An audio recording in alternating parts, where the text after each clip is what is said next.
Europe 1, 8h moins le quart, l'interview vérité. Thomas, vous recevez ce matin Bernard Thibault, ancien secrétaire général de la CGT et désormais membre du conseil d'administration de l'OIT, l'Organisation internationale du travail. Il est aussi l'auteur du livre « La Troisième Guerre mondiale et sociale », publié à l'Atelier. Bonjour Bernard Thibault. Bonjour. Des dépôts de carburant bloqués, des Français qui font la queue pour essayer de faire le plein. Manuel Valls n'a qu'un mot à la bouche depuis hier, c'est chantage. Le Premier ministre a-t-il complètement tort ? Écoutez, il ne faut pas inverser la hiérarchie des responsabilités. Qui était à l'origine des hostilités ? C'est le gouvernement, avec la manière et le fond du projet de loi réformant le Code du travail. 130 pages qui débarquent un beau matin, après que la presse en ait eu communication, sans aucune concertation avec les organisations syndicales, qui modifient des pans très importants du droit du travail. Nous ne sommes pas le seul pays dans cette situation. Vous évoquiez à l'instant la publication d'un livre que j'édite aux éditions de l'Atelier, où je mets en évidence cette compétition par le moins-disant social à l'échelle internationale. Il se trouve que la France fait partie des pays où le droit social est le plus développé, et c'est effectivement en France que cette partie de bras de fer est la plus importante pour envoyer un signal très négatif à la communauté internationale. Les droits sociaux d'aujourd'hui seraient dépassés, ce serait un luxe qu'on ne pourrait plus nous payer. Il faut accepter de revenir sur ces droits sociaux. C'est ça qui est à l'origine de la mobilisation lecture de la loi El aujourd'hui. Khomri, mais c'est pas notamment la lecture de la CFDT, c'est pas la lecture de tout le monde, ça. Chacun ses responsabilités. Moi, ce que je remarque depuis le début, et la plupart, une majorité de Français l'a bien compris, lorsqu'on renverse la hiérarchie des normes, c'est-à-dire lorsqu'on privilégie les accords d'entreprise au détriment des conventions collectives. Je rappelle que les conventions collectives sont marquées depuis le Front populaire. On marque les 80 ans aujourd'hui. Pourquoi des conventions collectives ? C'est pour empêcher justement que dans la concurrence entre les entreprises, on fasse de la dimension sociale un vecteur de concurrence.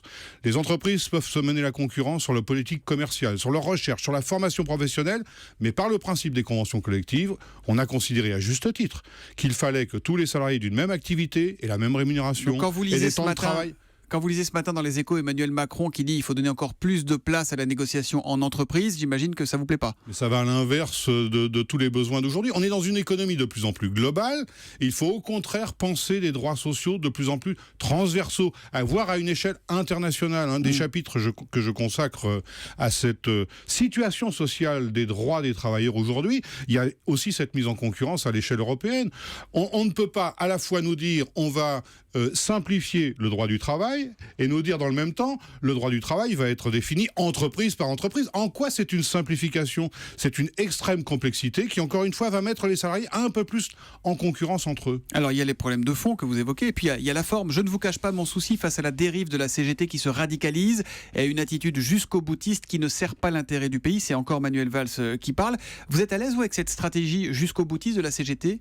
Mais moi je n'ai pas de remarques particulières à faire sur la manière dont la direction de la CGT affronte une période difficile dès lors qu'il y a un gouvernement qui fait preuve d'un autoritarisme effréné, comme d'autres avant lui en Europe. Ça n'est pas un comportement très singulier. Vous les soutenez, ces blocages de raffineries, de dépôts, vous les cautionnez ? Permettez-moi de faire remarquer au gouvernement actuel que tous ceux qui ont procédé ainsi sur des réformes du travail se sont fait bouler aux élections politiques qui sont intervenues juste après. C'est un avertissement de la CGT ? C'est un constat simplement. La plupart des pays européens dans lesquels les gouvernements ont procédé de cette manière se sont fait remercier à l'occasion des élections qui sont intervenues. Vous ne m'avez pas répondu Bernard Thibault. Est-ce que vous soutenez, vous cautionnez les blocages de raffineries ? Je n'ai pas ni à soutenir ni à cautionner. Vous avez un avis quand même. Vous avez été secrétaire général de la CGT de 99 à 2013. Ça ne me donne pas pour autant aujourd'hui une légitimité particulière, plus que d'autres militants, à participer. S'il doit y avoir des débats, c'est à l'intérieur de l'organisation. La direction confédérale et Philippe Martinez agissent en fonction du mandat qu'ils ont eu au dernier congrès confédéral. Et ils le font bien ? Ils le font avec les moyens qui sont à leur disposition. Mais encore une fois, je pense que le vrai débat, c'est le bien fondé ou pas de cette loi travail qui réforme de manière très négative la législation sociale dans notre pays, ce qui est un très mauvais signal s'agissant du droit au plan international. Et quand Michel Sapin, le ministre des Finances, dit que le mouvement est illégitime, que Myriam El Khomri dit qu'on prend les Français en otage, vous leur répondez quoi ? Ils sont sur une posture classique de ministre, et j'en ai entendu combien des ministres en charge de réformes qui, dans la difficulté de les faire adopter, je rappelle qu'une majorité de Français est opposée à cette réforme, que le gouvernement n'a pas de majorité parlementaire, il n'a même pas une majorité de députés pour faire adopter sa réforme, et il veut quand même l'imposer au pays. En même temps, toute votre vie, Bernard Thibault, vous avez défendu les travailleurs. Là, la CGT les empêche d'aller travailler. Le droit de grève, c'est pas d'empêcher les autres d'aller bosser. Non, mais évidemment, mais les répercussions, c'est vrai s'agissant des grèves dans les transports, c'est vrai s'agissant de grèves dans des raffineries qui interrompent la production de pétrole. À cet égard, je voudrais rappeler, à toutes fins utiles, si jamais le gouvernement envisageait aussi d'avoir recours à ce type de dispositif, qu'après les réquisitions de personnel en grève dans les raffineries en 2010, décidées par M. Nicolas Sarkozy, l'Organisation internationale du travail a dit à la France, vous êtes en infraction avec la Convention 87, donc j'espère que le gouvernement saura que ça ne fait pas partie des dispositions auxquelles il peut recourir. En tout cas, on sent bien que la pression monte à l'approche de l'Euro de foot. On a appris hier qu'il y avait un préavis reconductible lancé par la CGT à la RATP à partir du 2 juin.